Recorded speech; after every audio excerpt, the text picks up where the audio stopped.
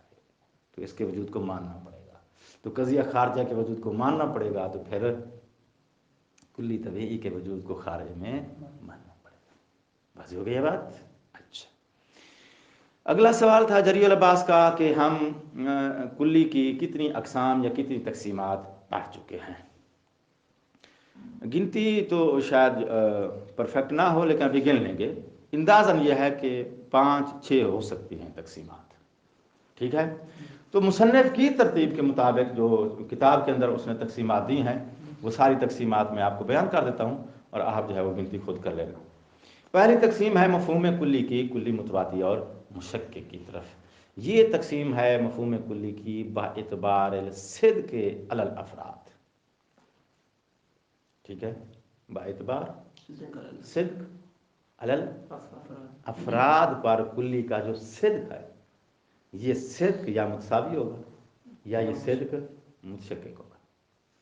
یہ پہلی تقسیم ہے۔ دوسری تقسیم ہے کلی کی، جب اس نے مفہوم کی 2 قسمیں کی ہیں، مفہوم یا تو جزئی ہوگا یا کلی ہوگا، اور کلی پھر امتناعت افراد فی الخارج او امکانات، ٹھیک ہے؟ تو دوسری تقسیم میں کلی کی 6 قسمیں ہیں، اور یہ تقسیم ہے باعتبار وجود الافراد، کلی کے افراد کے وجود کے لحاظ سے کلی کی 6 قسمیں ہیں۔ یا تو افراد وجود ہی نہیں رکھتے تو پھر یہ کلی فرضی ہو جائے گی، یا وجود رکھتے ہیں پھر اگلا سلسلہ۔ تو یہ ٹوٹل قسمیں جو ہیں 6 ہیں، اور ان کی تفصیل پیچھے گزر چکی ہے۔ کس اعتبار سے ہے یہ؟ باعتبار وجود الافراد۔ اگلی کیا ہے؟ نہیں سمجھ رہا ہے؟ اچھا، یہ بحث جو ہے، یہ تقسیم جو ہے کلی کی، مفہوم کلی کی، باعتبار موازنہ ہے، باعتبار موازنہ یا مقائسہ۔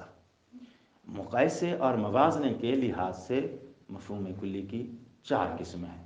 یا مفہوم اپنے مد مقابل کے مساوی ہوگا، یا متباین ہوگا، یا مد مقابل سے اخص ہوگا، یا مد مقابل سے اعم ہوگا۔ یہ 4 قسمیں ہیں مفہوم کلی کی باعتبار موازنہ۔ کتنی ہو گئی ہیں؟ 14 تقسیمات کتنی ہیں؟ گنتی بھی کرتے ہیں؟ 3 ہو گئی ہیں؟ 3 ہو گئی ہیں۔ چوتھی تقسیم جو ہے وہ ہے باعتبار تعلق بالمفہوم بالافراد، باعتبار تعلق بالافراد۔ کلی کا اپنے افراد کے ساتھ تعلق کس قسم کا ہے؟ تعلق یعنی رشتہ۔ کلی کا اپنے افراد کے ساتھ رشتہ کون سا رشتہ ہے؟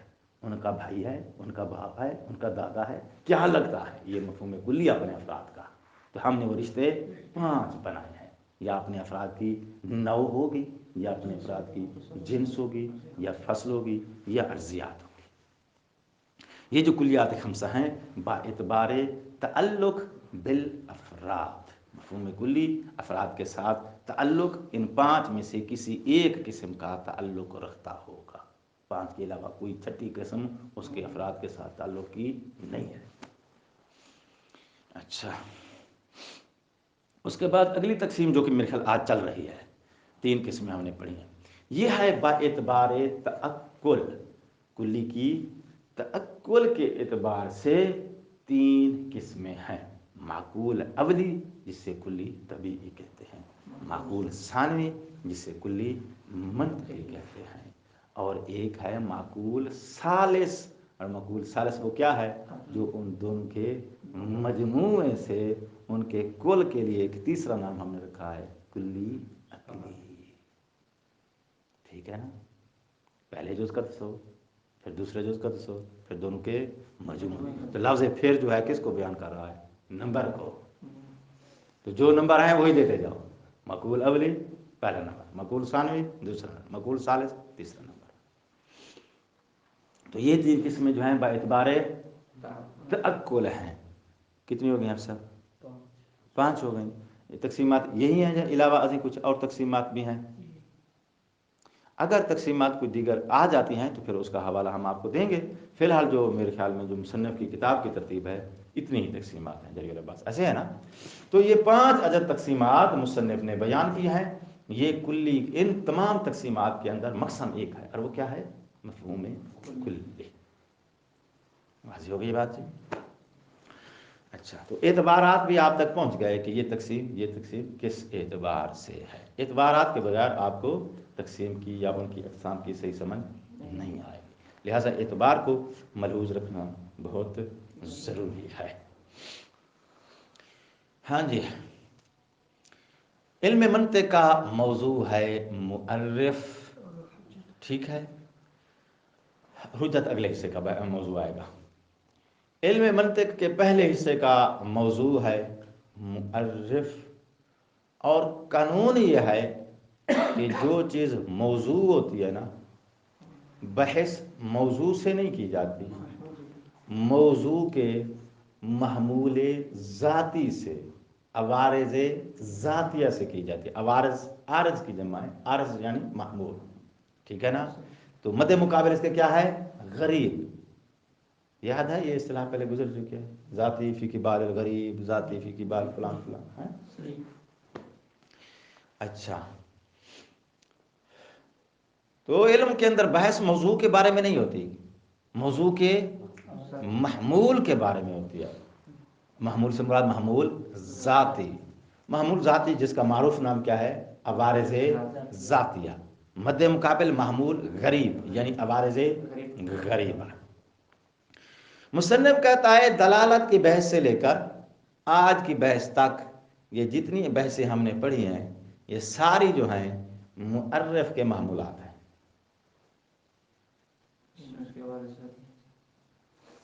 سارے کس کے محمولات ہیں؟ مؤرف کے سارے محمولات ذاتیہ ہیں. ٹھیک ہے نا. تو اگر آپ قضیہ بناؤ تو مؤرف بنے گا موضوع، یہ ساری ابحاث اس کے لیے بنے گی محمول. المؤرف نوع، المؤرف جنس، المؤرف فصل، المؤرف کلی مشکک، المؤرف کلی متواتر، المؤرف يدل بالدلالة المطابقية، المؤرف يدل بالدلالة الالتزامية، المؤرف مرکب، المؤرف مفرد. ساری بحثیں گن لیا یا نہیں گن لیا؟ تو المؤرف کیا ہو جائے گا؟ موضوع. ساری بحثیں اس مؤرف کے لیے کیا بنے گی؟ محمولات بنے گی. ٹھیک ہے جی. محمولات کی بحث ہو گئی ہے مکمل. مکمل ہونے کے بعد آج آگے جو بحث شروع کرنے لگے ہیں وہ ہے بحث کس کی؟ خود مؤرف کی. اور یہ بحث نہیں ہے، ایک تعارف دیا ہے مؤرف کا اس نے، تاکہ بحث جو ہے سمٹ کے اپنے خانے میں واپس آ گئی ہے تو اس کو جو ہے وہ ایک دفعہ دوبارہ مرتب کر دیا جائے یا اس کی مناسب شکل آپ کو بنا کے دکھا دی جائے. واضح ہو گئی بات؟ وہ کہتا ہے یہ سارے محمولات مؤرف کے ہیں. اور مؤرف، میں درس شروع کر چکا ہوں. یہ جو پہلے جملہ آپ بولنے لگا ہوں، اس جملے سے آج کا درس شروع ہونے لگا ہے. اس سے پہلے جو تھا وہ خلاصہ سمجھو یا پچھلے درس کا تتمہ سمجھو. آج کے درس کا پہلا جملہ یہ ہے، ساری ابحاث دلالت کی بحث سے لے کر آج کی بحث تک ساری ابحاث محمولات ذاتیہ ہیں. کس کے لیے؟ مؤرف کے لیے. اور مؤرف محمول ہوتا ہے کس کے لیے؟ مؤرف کے لیے. دھیان نہیں دیا یہ. آج بحث جو ہے وہ مؤرف کے محمولات کی نہیں ہو رہی، آج خود مؤرف کی ہو رہی ہے. اور مؤرف خود جو ہوتا ہے وہ محمول ہوتا ہے کس کے لیے؟ مؤرف کے لیے. واضح ہو گئی بات؟ اچھا، منطق میں اس کو مؤرف کہتے ہیں، لغت میں اس کو تعریف کہتے ہیں، ہماری اردو زبان میں اس کو تعارف کہتے ہیں. ٹھیک ہے، الفاظ مختلف ہیں، چیز ایک ہی ہے. اب تعارف کہو، مؤرف کہو یا تعریف، لفظ جو بھی استعمال کرو، یہ مؤرف یا یہ تعریف یا یہ تعارف محمول ہوتا ہے. ٹھیک ہے. جب یہ محمول ہے تو اس کو ایک موضوع چاہیے. موضوع کیا ہوتا ہے؟ مؤرف. مؤرف موضوع ہوتا ہے. اور اس موضوع کا آگے آپ جو محمول لگاتے ہو نا، وہ محمول اسی اپنے موضوع کے لیے کیا ہوتا ہے؟ مؤرف ہوتا ہے. تو یہاں سے قانون مل گیا ہے کہ محمول موضوع کے لیے معرف ہوتا ہے. محمول اپنے موضوع کی پہچان کرواتا ہے. کون سا زائد آیا ہے بھی تمہارے پاس؟ کس زائد کی بات کرے؟ عالم ہو نا. ٹھیک ہے، عالم موضوع ہے معمول ہے؟ موضوع کیا ہے اس کا؟ تو عالموں نے اپنے موضوع کی پہچان کروائی ہے نہیں کروائی؟ واضح ہو گیا بات. اچھا، تو محمول جو ہے وہ اپنے موضوع کی پہچان کرواتا ہے. تو محمول چونکہ اپنے موضوع کی پہچان کرواتا ہے اس لیے معرف ہمیشہ محمول ہوتا ہے. معرف ہمیشہ کیا ہوتا ہے؟ محمول ہوتا ہے. آپ معرف نام دو، تعریف نام دو، نام میں کچھ نہیں رکھا ہے. نام الگ الگ معاشرے کے حساب سے. اہل لغت اس کو تعریف کہہ دیں گے، منطقی اس کو معرف کہہ دیں گے، اردو میں چلے جاؤ تو اس کو وہ تعارف کہہ دیں گے. تو جو چیز تعارف کروا رہی ہے، یہ تعارف کرانے والی چیز کیا کہلائے گی؟ محمول. کس کا محمول کہلائے گی؟ جس کا تعارف کروا رہی ہے. تو ایک وہ ہے جس کا تعارف کرایا جا رہا ہے، اس کو موضوع کہتے ہیں. دوسری وہ چیز ہے جو اس کا تعارف کروا رہی ہے، اس کو معرف کہتے ہیں. وہ موضوع ہوتا ہے، جو معرف ہوتا ہے وہ موضوع ہوتا ہے، جو معرف ہوتا ہے وہ اس کے لیے محمول ہوتا ہے. اتنی بات سمجھ آ گئی؟ تو معرف اور تعریف کیا ہوتی ہے؟ ہمیشہ یہ محمول ہوتے ہیں. اور ان محمولات کا موضوع کون ہوتا ہے؟ خود وہی معرف جس کی یہ شناخت آپ کو دے رہے ہیں، جس کے معنی کو یہ بیان کر رہے ہیں. واضح ہو گئی بات؟ اچھا، قبلہ قلیل ہم نے کیا کہا ہے کہ محمول جو ہے اس کی دو قسمیں ہیں. یا پلٹ کے کدھر جاتا ہے؟ خارجی مصداق کی طرف. یا پلٹ کے کدھر جاتا ہے؟ مفہوم ذہنی کی طرف. ہر محمول معرف نہیں ہوتا. معرف صرف وہ محمول ہوتا ہے جو اس کے مفہوم کی طرف پلٹ کے جائے. تو یہاں سے نتیجہ یہ نکلا کہ تعریف ہمیشہ، معرف ہمیشہ قضیہ ذہنیہ ہوتا ہے. تو جو یہ آپ سے تعریف ہمیشہ قضیہ ذہنیہ ہوتی ہے. قضیہ خارجیہ جو ہوتا ہے نا، وہ افراد کی شناخت ہوتی ہے، وہ اشخاص کا تعارف ہوتا ہے، معانی کا نہیں. یا یوں کہہ لو کہ قضیہ خارجیہ میں اشخاص کا تعارف دیا جاتا ہے، قضیہ ذہنیہ میں معانی کا تعارف دیا جاتا ہے. اور معرف اور تعریف کا مقصد اشخاص کا تعارف نہیں، معانی اور مفاہیم کا تعارف ہے. لہذا معرف اور تعریف دائماً قضیہ ذہنیہ ہوتا ہے، نہ کہ قضیہ خارجیہ ہوتا ہے. تو پہلی بات تو یہ ہوگی کہ معرف دائماً محمول ہوتا ہے. ٹھیک ہے؟ کس کے لیے؟ اپنے معرف کے لیے. معرف موضوع بنے گا، معرف اور تعریف اس کے لیے محمول بنے گی. یہ پہلا نقطہ. دوسرا نقطہ یہ ہے کہ محمول کی دو قسمیں ہیں. یا موضوع کی طرف پلٹ کے آتا ہے، سوری، یا خارج موضوع کے مصداق کی طرف پلٹ کے آتا ہے، یا موضوع کے مفہوم کی طرف. اگر محمول موضوع کے مصداق کی طرف پلٹ کے آئے اسے کہتے ہیں اشخاص کا تعارف. موضوع کے مفہوم کی طرف اگر پلٹ کے جائے اسے کہتے ہیں معنی اور مفہوم کا تعارف. اور معرف اور تعریف مفہوم اور معنی کے تعارف کو کہتے ہیں، نہ کہ اشخاص کے تعارف کو کہتے ہیں. منطقی اصطلاح کی بات کر رہا ہوں، اپنے معاشرے کی بات نہیں کر رہا ہوں. علمی اصطلاح میں، منطقی اصطلاح میں تعریف اور معرف کس کو کہتے ہیں؟ معانی اور مفہوم کے تعارف کو، معنی اور مفہوم کی شناخت کرانے کو تعریف اور معرف کہتے ہیں. خارجی افراد کے شناخت کرانے کو ہم تعارف کہتے ہیں، علمی اصطلاح میں نہیں، منطقی اصطلاح میں نہیں. ہم اپنی معاشرے کی اصطلاح تھوڑی بیان کر رہے ہیں، منطق بیان کر رہے ہیں. تو ہماری اصطلاح میں اشخاص کے تعارف کو بھی تعارف کہتے ہیں، مگر علمی اصطلاح میں اس کو تعارف نہیں کہتے. علمی اصطلاح میں تعارف تعریف کس کو کہتے ہیں؟ معنی اور مفہوم کے تعارف کو. جب علمی اصطلاح میں معنی اور مفہوم کے تعارف کو معرف کہتے ہیں، تعریف کہتے ہیں، تو یہاں سے پھر کیا ثابت ہوا کہ تعریف دائماً قضیہ ذہنیہ ہوتی ہے، قضیہ خارجیہ نہیں ہوتی. دو پوائنٹ ہو گئے. پہلا پوائنٹ محمول، معرف ہمیشہ محمول ہوتا ہے. دوسرا پوائنٹ وہ قضیہ ذہنیہ ہوتا ہے. دو باتیں ہو گئیں. تیسری بات، ہر موضوع اپنے محمول کا مصداق ہوتا ہے. توجہ ہے؟ ہر موضوع اپنے محمول کا مصداق ہوتا ہے. ٹھیک ہو گئی بات. زید عالم، زید عالم کا مصداق ہے. الانسان نوع، انسان کا مفہوم نوع ان کا مصداق ہے. مقول اولی مصداق ہوتا ہے مقول ثانوی کا. ٹھیک ہو گئی بات. جب ہم نے کہا کہ تعریف ہمیشہ کیا ہوتی ہے، تعریف ہمیشہ قضیہ ذہنیہ ہوتی ہے، تو پھر ماننا پڑے گا اس کا جو معرف ہے وہ مقول اولی ہے اور جو تعریف ہے وہ مقول ثانوی ہے، کیونکہ قضیہ ذہنیہ کا معمول دائماً کیا ہوتا ہے، معقول ثانوی ہوتا ہے. تو دوسری بات کیا سامنے آ گئی کہ معرف، نمبر ایک معرف معمول ہوتا ہے، نمبر دو قضیہ ذہنیہ ہوتا ہے، تیسری بات معرف معقول ثانوی ہوتا ہے. اولاً پہلے مفہوم آپ نے پہلے وہ شے معین کرنی ہے جس کا تعارف چاہیے آپ کو، پھر یہ تعریف آئے گی. ٹھیک ہے نا. آپ کسی بھی چیز کا ذہن میں جو ہے وہ تصور بھی نہ رکھتے ہو، مطلقاً غافل ہیں آپ، تو آپ اس کا تعارف مانگیں گے. تعارف اسی شے کا مانگیں گے جس کا ذہن میں آپ کو کچھ نہ کچھ کوئی تصور، کوئی اجمالی خیال کوئی ہے. ٹھیک ہے نا. یہ ایک چیز جانتا ہی نہیں ہے، مطلقاً مجہول ہے، آپ کہیں گے اس کا تعارف کرو. بھائی آپ کا اس کا کہنا ہے، اس کا مطلب یہ ہے کہ کچھ نہ کچھ آپ اس کو جانتے ہیں، وضاحت مانگ رہے ہیں.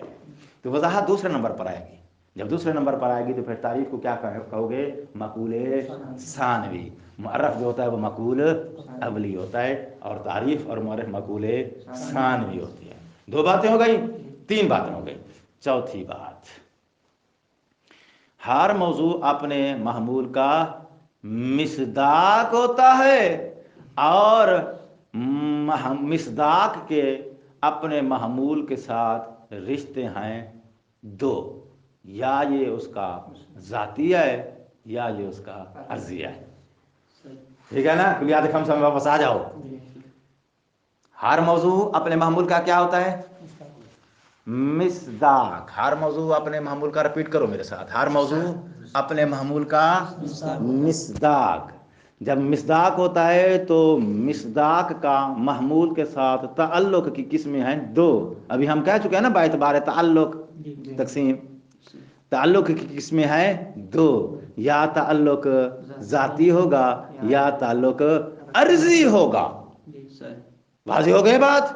اگر اس محمول کا اس موضوع کے ساتھ، یعنی محمول جو کہ آپ نے وہ مفہوم کلی جو آپ نے محمول میں رکھا ہے، اس موضوع اور معرف کے ساتھ جو کہ اس کا مصداق ہے، چونکہ ہر موضوع اپنے محمول کا مصداق ہوتا ہے، تو اس محمول کا اس مصداق کے ساتھ یا تعلق ذاتی ہوگا یا تعلق عرضی ہوگا، کیونکہ کلیات کی قسمیں ہیں دو، یا وہ مصداق کے لیے ذاتی ہوتی ہے یا عرضی ہوتی ہے. اگر یہ محمول ہے ذاتی تو اس تعریف اور معرف کو کہتے ہیں حد، اگر وہ ہے عرضی اس تعریف اور معرف کو کہتے ہیں رسم. السلام علیکم ورحمۃ اللہ وبرکاتہ. اللهم صل على محمد وآل محمد وعجل فرجهم.